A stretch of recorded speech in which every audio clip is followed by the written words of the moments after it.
नमस्ते, प्रणाम। मैं हूँ आपकी वंदना। मैं हूँ आपकी अर्चना। स्वागत करती हूँ विद्या यादव के चैनल पे आप सभी का। और बहुत दिन से दीदी रिक्वेस्ट कर रही हैं, उनके ऊपर मुसीबत भी आया, उनके पापा का डेथ हो गया था और वो गाना मांगी थी। मेरा तबीयत ठीक नहीं था, इसके लिए नहीं दे पाई थी।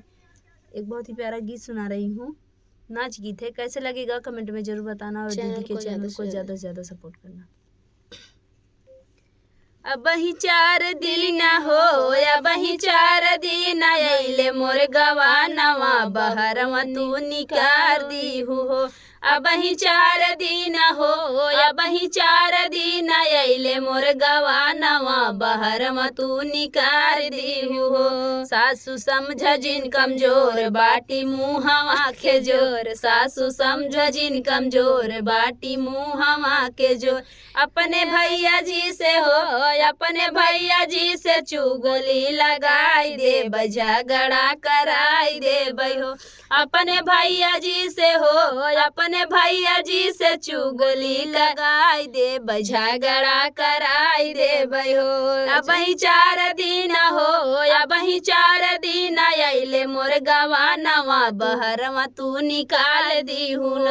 अब ही 4 दिन हो, अब ही 4 दिन अइले मोर गवानवा, बहरवा तू निकाल दी हो। जेठनी समझू जिन कमजोर, बाटी मुँहवा के जोर। जेठनी समझू जिन कमजोर, बाटी मुँहवा के जोर। अपने भैया जी से हो, अपने भैया जी से झगड़ा लगाई दे, भैया लगे कराई दे हो।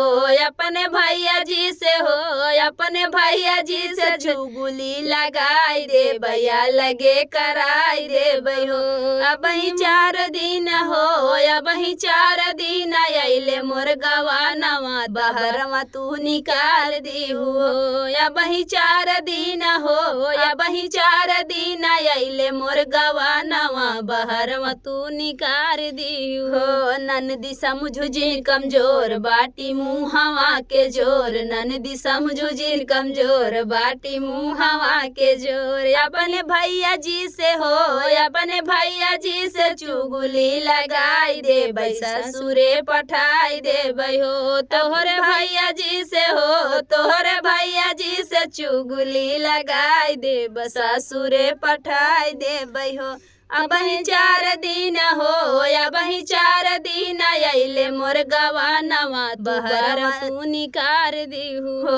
अब ही 4 दिन हो, अब ही 4 दिन अइले मोर गवानवा, बहरवा तू निकार दी हो।